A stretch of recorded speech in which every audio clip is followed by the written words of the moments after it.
অখিল গগৈ মন্তব্য কৰিছে এবাৰ বিএনসিং পেট্ৰল পাম্পত যি ঘটনা সংঘটিত হ'ল সেই ঘটনাৰ পৰৱৰ্তী সময়ত শংকৰজ্যোতি বৰুৱাই কিয় সেই স্থানত উপস্থিত আছিল দুটা ফৈদৰ মাজৰ সংঘাতত এই বিষয়টোক লৈ প্ৰতিক্ৰিয়া প্ৰকাশ কৰিছে অখিল গগৈয়ে মন্তব্য কৰিছে এই বিষয়টোক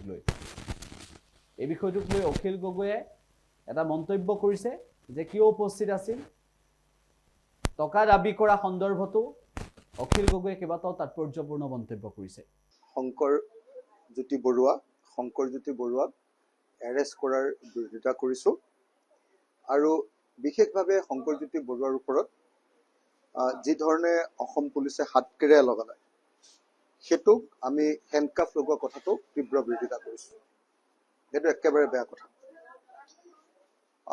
দ্বিতীয়তে আপোনালোকে এইটোও জানে যে আমি শৃংখল চলিহা মোৰ ভাই শৃংখল চলিহা গ্ৰেপ্তাৰ কৰাৰ তীব্ৰ বিৰোধিতা কৰিছিলোঁ আৰু তেওঁক অতি সোনকালে মুকলি কৰি দিবৰ কাৰণে দাবী জনাইছিলোঁ। কালি বাৰু তেওঁক গ্ৰেপ্তাৰ কৰা নাই, তেওঁক আটক কৰিলে, তেওঁক মুকলি কৰি দিলে। এতিয়া একেটা সময়তে কিন্তু মই দুটা কথা আপোনালোকক একেটা সময়তে ক'ম। একেটা সময়তে এই দুটা বাক্য কিন্তু একেলগতে ওলাব লাগে। এটা হ'ল যে এজন অসমীয়া ল'ৰাক গ্ৰেপ্তাৰ কৰিছে অথচ সেই একেই মাৰপিটটোত জড়িত আমি দেখিলোঁ যে হিন্দী ভাষী পৰিয়ালটোক গ্ৰেপ্তাৰ নকৰিলে। এইটো অত্যন্ত ভয়ানক কথা। কিন্তু একেটা সময়তে এইটো কথা সকলোৱে মনত ৰখা দৰকাৰ যে দুটা হিন্দী ভাষী পৰিয়ালৰ মাজত বিজনেছৰ কাজিয়াত আমাৰ অসমীয়া ল'ৰাবিলাক সোমাইছেগে কেলে? কোনোবাই যদি বেলেগৰ বিজনেছ কাঢ়িবলৈ যায়, ইজনে সিজনৰ বিজনেছত যদি সোমাবলৈ যায়, তেতিয়া এইটোতো একো ভাল কথা নহয়। বেলেগৰ পৰা বেলেগ বস্তু এটা কাঢ়ি লৈ দখল কৰাটোতো কেতিয়াও মানি ল'ব নোৱাৰি। এইটোতো বেয়া কথা। একেটা সময়তে সেইকাৰণে শংকৰজ্যোতি বৰুৱাক গ্ৰেপ্তাৰৰ আমি তীব্ৰ বিৰোধিতা কৰিছোঁ।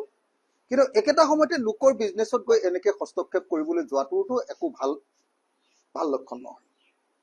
একেটা সময়তে আমি শৃংখল চলিহাৰ আটককৰণৰ তীব্ৰ বিৰোধিতা কৰিছোঁ আৰু গণতান্ত্ৰিক প্ৰতিবাদক আমি পূৰ্ণ সমৰ্থন দিছোঁ। কিন্তু 24 ঘণ্টা অকল যদি আমাৰ কিছুমান জাতীয় সংগঠনে যদি অকল চান্দাৰ কথাই ভাবি থাকে, 24 ঘণ্টা যদি বহুত জাতীয় সংগঠন কিছুমানে সব কথাতে যদি অকল চান্দা মানে অন্যায় কথা এটাতো গৈ এনেই জঁপিয়াই পৰি চান্দাৰ কথা ভাবি ব্যৱসায় বাণিজ্যটো যদি বেয়া কৰি পেলাব খোজে, এইটোও কিন্তু একো সমৰ্থনযোগ্য কথা নহয়।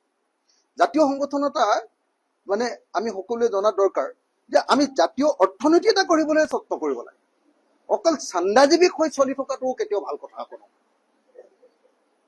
সেইকাৰণে মই এটাই কথা ক'ব খোজো যে দুলীয়াজনৰ ঘটনাটো দুৰ্ভাগ্যজনক।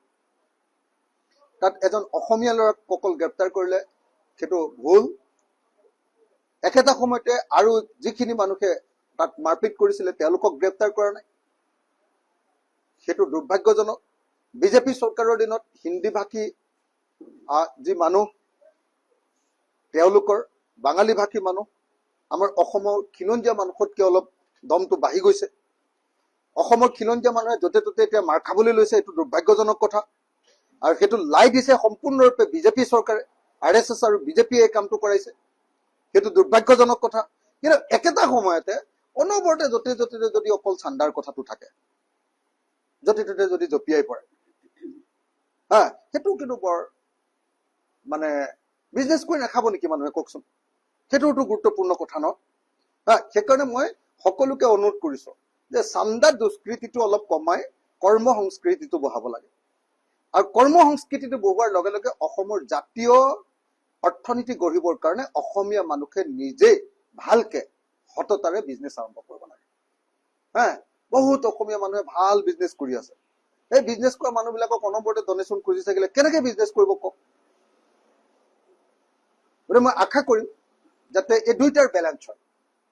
এফালেদি বিজেপি চৰকাৰৰ যিটো আমাৰ খিলঞ্জীয়া বিৰোধী অৱস্থান তাৰ বিৰোধিতা হওক, এফালেদি হিন্দী ভাষী বা বাঙালী ভাষী মানুহৰ আমাৰ ওপৰত অখিলঞ্জীয়া মানুহবিলাকৰ বা আপোনাৰ অখিলঞ্জীয়া মানুহবিলাকৰ বা বিদেশীবিলাকৰ, ইয়াততো বিদেশীৰ প্ৰশ্ন নাই, ক'ৰবাত বিদেশীৰ প্ৰশ্ন আহিব।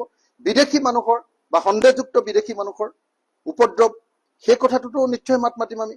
কিন্তু একেটা সময়তে খিলঞ্জীয়াৰ নামত অকল এখন বেপাৰ চলালে কিন্তু সেইটো জাতীয়তাবাদ নহয়। সেইটো মনত ৰাখিব লাগিব। মই আশা কৰোঁ যে অসমীয়া জাতীয়তাবাদে প্ৰগতিশীলতাৰ দিশত যাব, অসমীয়া জাতীয়তাবাদে ইনক্লুচিভনেছৰ পিনে যাব, সকলোকে সামৰি লোৱা জাতীয়তাবাদৰ পিনে যাব। অসমীয়া জাতীয়তাবাদে অকল উগ্ৰ ৰূপ ধাৰণ কৰি য'তে ত'তে যাকে তাকে মাৰপিট কৰা আৰু য'তে ত'তে যাৰ তাৰ লগত দম দি পইচা তোলা এইটো কথা ভাল নহয়।